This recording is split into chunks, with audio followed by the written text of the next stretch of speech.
వారాహికి నువ్వు ప్రేమిస్తున్నావని తెలీదు. తెలిస్తే అలా మాట్లాడేది కాదు.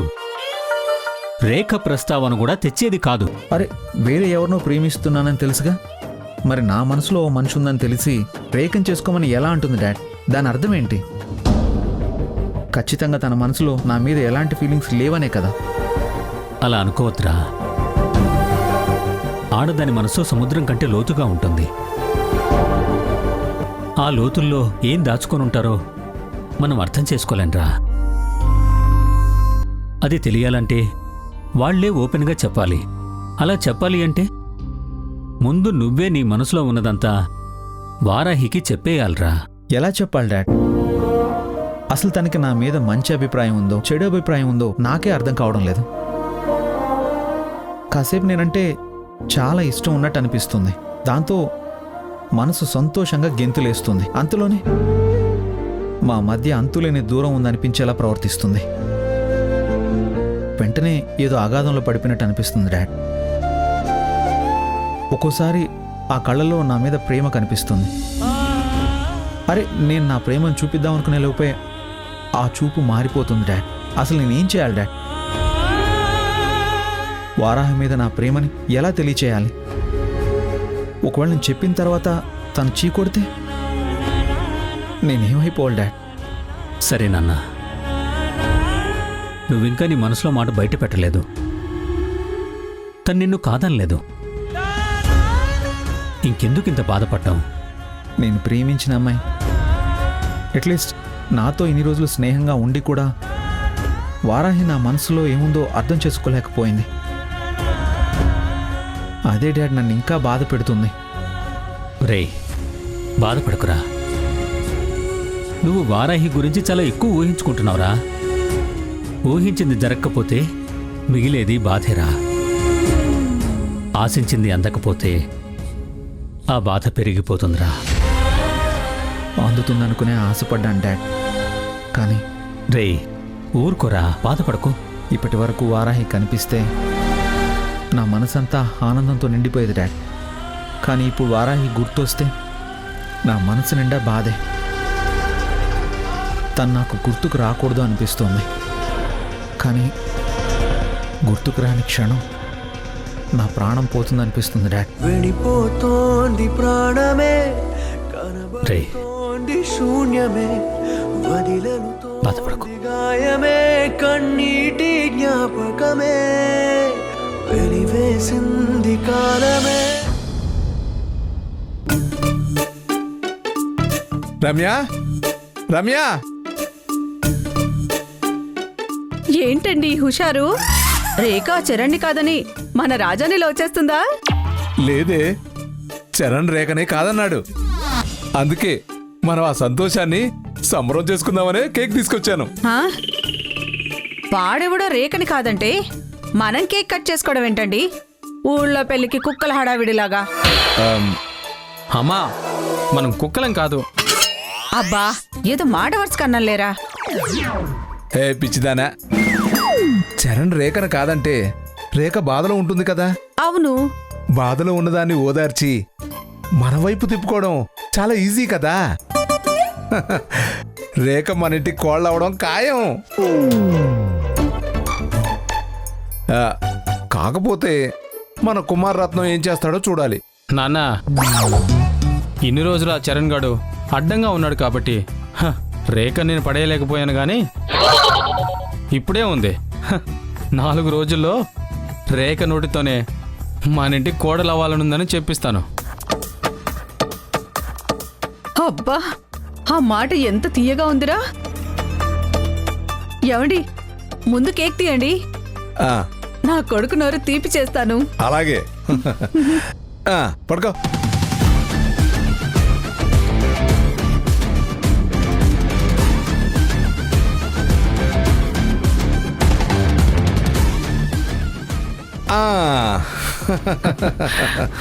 ఇటివు.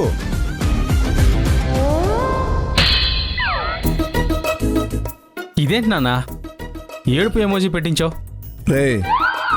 రేఖ ఇప్పుడు ఏడుస్తుంది కదా, అందుకే ఏడుపు గుర్తు పెట్టించాను రా. రేపు తను మన ఇంటికి వస్తే నవ్వే బొమ్మ పెట్టిస్తాను. ముందు నువ్వు కేక్ కట్ చేయి. అలాగే. కట్ చేయరా.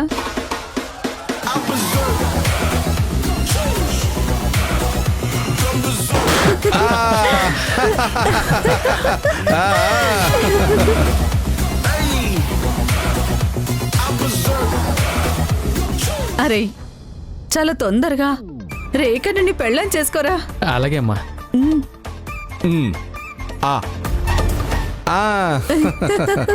రేయ్, త్వరలో నువ్వు రేఖను పడేయలేదంటే ఇప్పుడు రేఖ ఏడు ఫేస్ పెట్టించిన ప్లేస్లో నీ ఏడు ఫేస్ పెట్టిస్తాను రా. అబ్బా శుభం పలకండి. నాన్న ఇంతేనమ్మా. బయట వాళ్ళకి సమాధానం చెప్పలేడు కానీ నా నోరు మూయిస్తాడు. బయటేం జరిగిందిరా? ఇందాక వారాహి కళ్యాణి వచ్చి రేఖని చరణ్ కాదన్నాడని చెప్పి వెళ్ళారు. వెళ్తూ కళ్యాణి నాన్నతో ఛాలెంజ్ చేసి మరీ వెళ్ళిందమ్మా. ఏమని? తను పోలీస్ అయి తీరుతానని. అది అవ్వదురా. ఏ ఎందుకు నాన్న? అది పోలీస్ అవ్వకుండా మనమే చేయాలి. ఓ కృష్ణ తులసి, నా మీద గెలుస్తుందంటేనే నాకు ఒళ్ళంతా తేళ్ళు చెరులు పాగుతున్నట్టు అనిపిస్తుంది. ఇప్పుడు దాని కూతుళ్ళు కూడా నా మీద గెలిచేస్తే మగాళ్ళం మనం ఉండి ఏం ఉపయోగం రా? వాళ్ళు గెలవకూడదు. కళ్యాణి ఎగ్జామ్ హాల్కి వెళ్ళకూడదు. అది నేను చూసుకుంటాను నాన్న. నువ్వా? అవును నాన్న. కళ్యాణి మీద నా కోపం తీర్చుకునే అవకాశం వచ్చింది. నేను వదలను.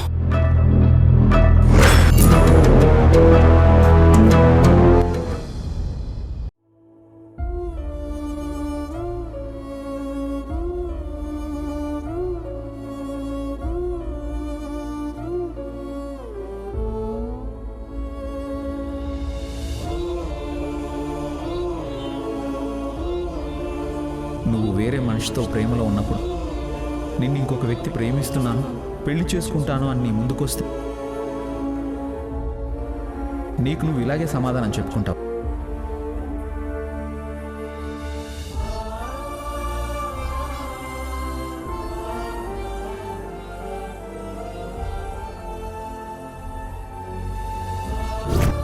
చరణ్ మా రేఖని కాదనడానికి కారణం నువ్వే అని మేం నమ్ముతున్నాం.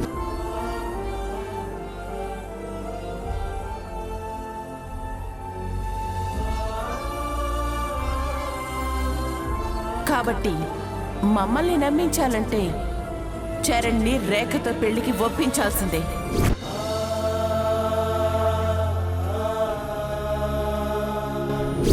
నువ్వు అబద్ధం చెప్తున్నావు. చరణ్ ప్రేమిస్తుంది నిన్నే.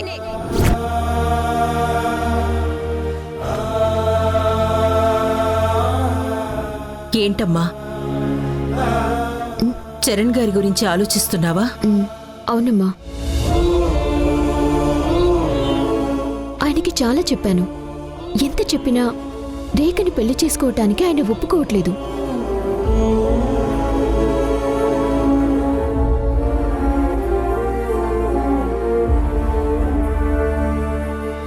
ఆయన ప్రేమించిన అమ్మాయి ఎవరో గాని చాలా అదృష్టవంతురాలు. మరి అంత స్ట్రాంగ్ గా ఒక అమ్మాయికి ఫిక్స్ అయి ఉన్నాడు అంటే అంతే కదక్కా. ఆ అమ్మాయి అదృష్టవంతురాలే, కానీ మనమే దురదృష్టవంతులమైపోతున్నాం. ఆయన ఒప్పుకోలేదని తెలిస్తే అరుంధతి గారు ఏమంటారు? తను ఏమన్నా ఇప్పుడు మనం చేయగలిగేది ఏమీ లేదు కదమ్మా. నువ్వు ప్రయత్నించావు, ఆయన కాదన్నారు. ఆ తర్వాత అంతా అమ్మవారి మీద భారం వేయటం తప్ప ఇంకేం చేస్తాం? సరే పదండి, భోంచేద్దాం.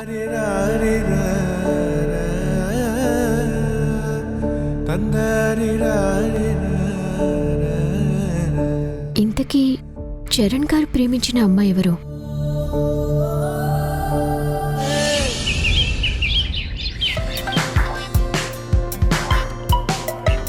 లక్ష్మి, నాకు కాఫీ ఇవ్వా?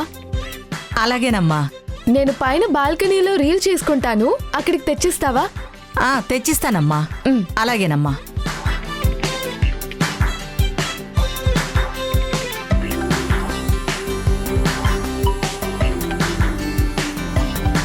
ఏది కాఫీ ఎక్కడే తెమ్మంది హాసనమ్మా?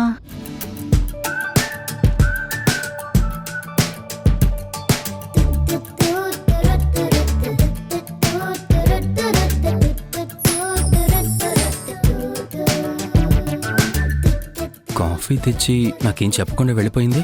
దీనికి బాగా ఎక్కువైంది.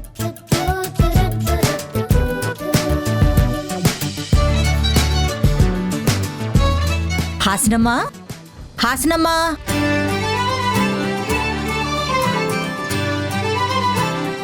ఆహా, కాఫీ అద్దరిపోయింది. ఇదేంటి ఈయన తాగేస్తున్నాడు? ఇప్పుడు హాసనం వచ్చి విక్కీ బాబుతో గొడవ పడుతుందా?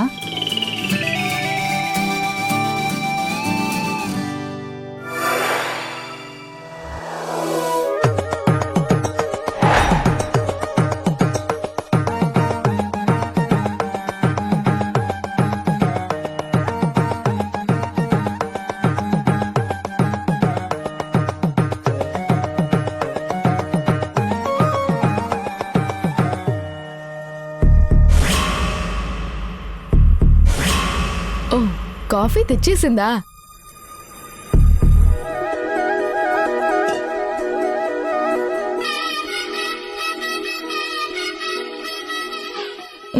తాగేస్తుంది, తాగేస్తుంది. అబ్బో, కాఫీ అదిరిపోయిందంట.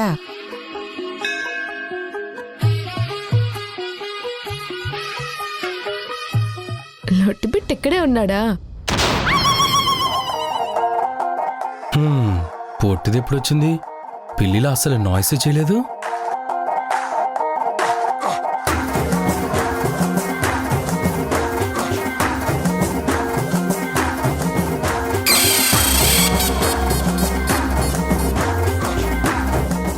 ఆహా, ఇంతకటి కంటే ఇప్పుడు ఇంకా టేస్టీగా అనిపిస్తుంది. అబ్బో, పెళ్ళాం తాగాక కాఫీ రుచి పెరిగిందంటండి. Hi friends, good morning.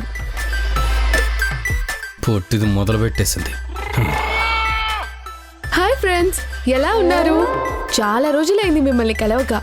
నేను కూడా ఈ మధ్య చాలా బిజీగా ఉండి మిమ్మల్ని అందరినీ మిస్ చేశాను. ఒక్క నిమిషం, ఇప్పుడే వస్తాను.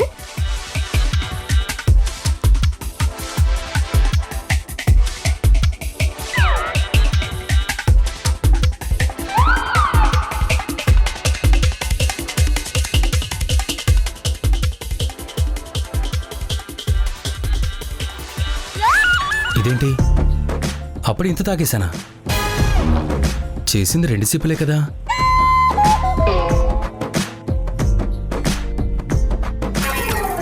మీరేం కంగారు పడకండి, త్వరలో మీ బాధలన్నీ తీర్చేస్తాను. నేను రెగ్యులర్గా రీల్స్ చేసి పెడతాను, ఓకే? అందుకే మీకు ఈ విషయం చెప్దామని మిమ్మల్ని అందరినీ కలవడం జరిగింది. Okay, bye, see you soon.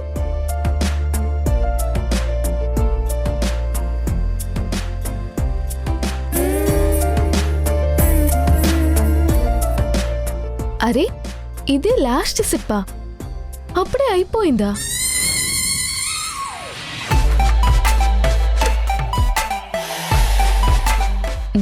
Lotti వర్క్లో ఉన్నాడు, తాగుండడులే. నేనే పెద్ద సిప్పులు తాగేసుంటాను, కానీ చాలా బాగుంది.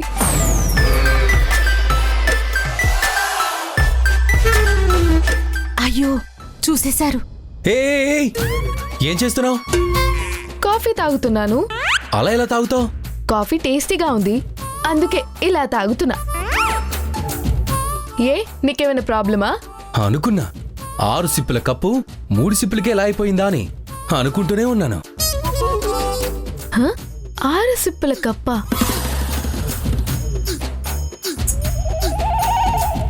అవును, 6 సిప్పులు రావాల్సినవి 3 సిప్పులే వచ్చాయి.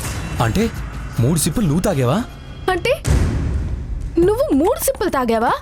ఏయ్, నీకు అసలు బుద్ధుందా? నా కాఫీ ఎలా తాగుతావు? నీకు కావాలంటే లక్ష్మికి ఇంకో కాఫీ చెప్పుకోవచ్చు కదా. హలో లొట్టి, ఈ కాఫీ చెప్పింది నేను. లక్ష్మిని ఇక్కడ పెట్టమని నేను చెప్పాను. ఇది నా కాఫీ. నేను తాగిన కాఫీ నువ్వు సిప్పులేసి నువ్వు ఈ కాఫీ తాగేవా? నువ్వు తాగిన ఎంగిలి నేను తాగేనా?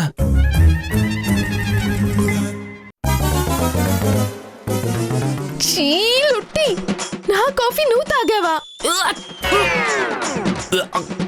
నీ ఎంగిల్ నేను తాగానా? అబ్బో, నా కడుపులో తిప్పేస్తుంది. నాకు 3 రోజులు తిన్నది కూడా బయటకు వస్తుందిరా.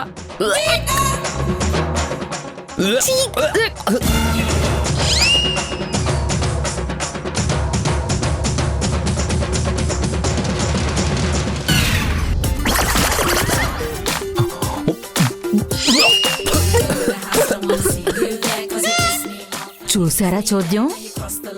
ఒకళ్ళెంగిలి ఒకళ్ళు తాగేస్తూ టేస్ట్ అదిరిపోయిందని లొట్టలేశారు. ఇప్పుడేమో వాంతులు చేస్తున్నట్టు బిల్డప్ ఇస్తున్నారు. ఇలాంటి వాళ్ళని ఎంతమందిని చూడలేదు.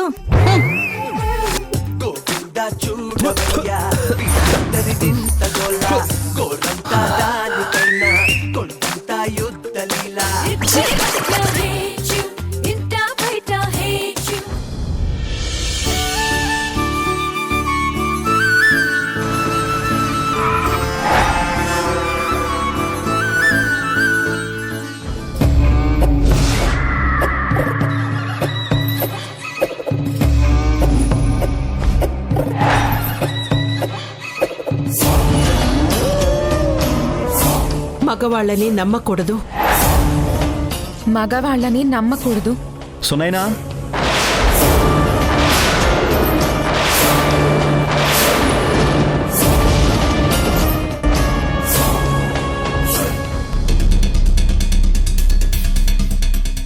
ప్రలోభాలకి లొంగకూడదు.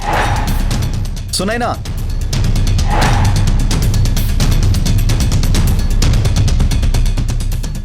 డబ్బు కంటే కుటుంబం గొప్పది. సునైనా,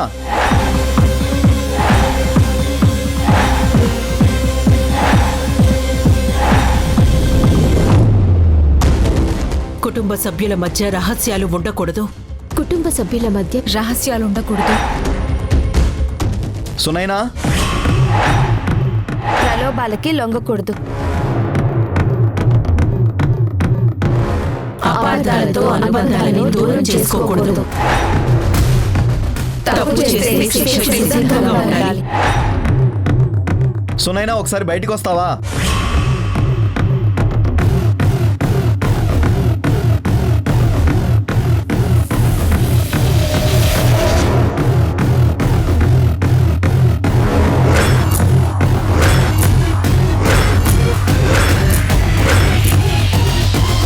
మీకోసమే సునైనాని పిలిచాను. బాగున్నారా కృష్ణ తులసి గారు? బామ్మగారు బాగున్నారా? రే, ఎవడ్రా నువ్వు? ఏ బ్రాస్ మొహం వేసుకుని సునైనా సునైనా అని అరుస్తున్నావు? బామ్మగారు, నేనండి. గుర్తుపట్టలేదా? కౌసల్య గారి కొడుకుని. దక్షిణపు వీధిలో ఉండేది ఆ కౌసల్య కొడుకువా? అవునండి, నేనే. నువ్వు ఎవరి కొడుకువైనా మా ఇంటికొచ్చి సునైనా అని పిలుస్తున్నావేంటి? ఈ ఇంటికి కొన్ని రూల్స్ ఉన్నాయన్న సంగతి మర్చిపోయావా? ఎలా మర్చిపోతానండి? మీ ఇంట్లో మగవాళ్ళకి ఎంట్రీ లేదని తెలుసు కాబట్టే కదా మీ గుమ్మం బయటే ఆగి మరి సునైనాని రమ్మని పిలుస్తున్నాను. నీకు మా సునైనతో ఏం పని? బుక్ షాప్ దగ్గర నిన్ను కూడా పలకరించావు. దేనికి? అయ్యో, తప్పుగా అనుకోకండి. నేను ఒక వెడ్డింగ్ ప్లానర్ని. నాకు ఒక ఆఫీస్ ఉంది. నా దగ్గర పనిచేయడానికి మనుషులు కావాలి. సునైనా నా క్లాస్మేట్. చాలా మంచి అమ్మాయి. తను జాబ్ కోసం వెతుకుతుందని మా ఇద్దరు కామన్ ఫ్రెండ్ ద్వారా నాకు తెలిసింది. అందుకే నా దగ్గర జాబ్ చేయడం ఇష్టమో లేదో మిమ్మల్ని అడగడానికి వచ్చాను. నన్ను అడగాలా? అవునండి. మీ ఇంటి పద్ధతులన్నీ తెలిసి డైరెక్ట్గా సునైనానే జాబ్ కావాలని ఎలా అడుగుతా చెప్పండి? అందుకే మీరు ఒప్పుకుని పర్మిషన్ ఇస్తే తనకి జాబ్ ఇవ్వాలి అనుకున్నాను. అందుకే ఇలా డైరెక్ట్గా వచ్చాను. ఏ, నీ దగ్గర ఉద్యోగం మా సునైనకి ఎందుకు ఇవ్వాలనుకుంటున్నావు? మంచి ప్రశ్న. ఇదిగో వీడు నా ఫ్రెండేనండి, కానీ వీడికి 1-2 చెడ్డ అలవాట్లు ఉన్నాయండి. వీడికి పనిలేమీ అప్పచెప్పను. కాకపోతే వీడు బయటికెళ్ళి బతకలేడు కాబట్టి స్నేహధర్మం కోసం నాతోనే ఉంచుకుని వీళ్ళ ఫ్యామిలీ బతకడానికి కావాల్సిన డబ్బుని నెల జీతంగా ఇస్తున్నాను. కానీ స్నేహితులు పక్కనే ఉంటే సరిపోదు కదా, పనులు కూడా జరగాలి కదా. కానీ సునైనా వీళ్ళ కాదు, చాలా సిన్సియర్.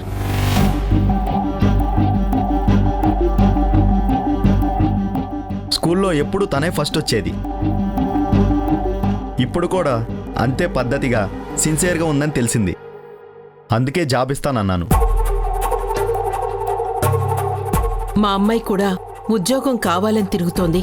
ఇంటి ముందుకొచ్చిన ఉద్యోగాన్ని కాదనలేం కదా.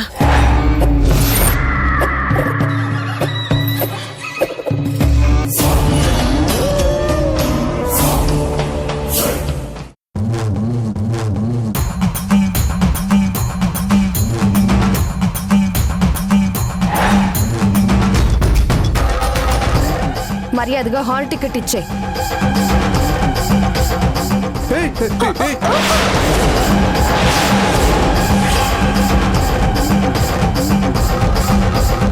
నానా హాల్ టికెట్ చంపుకు, మన పని అయిపోతుందిరా.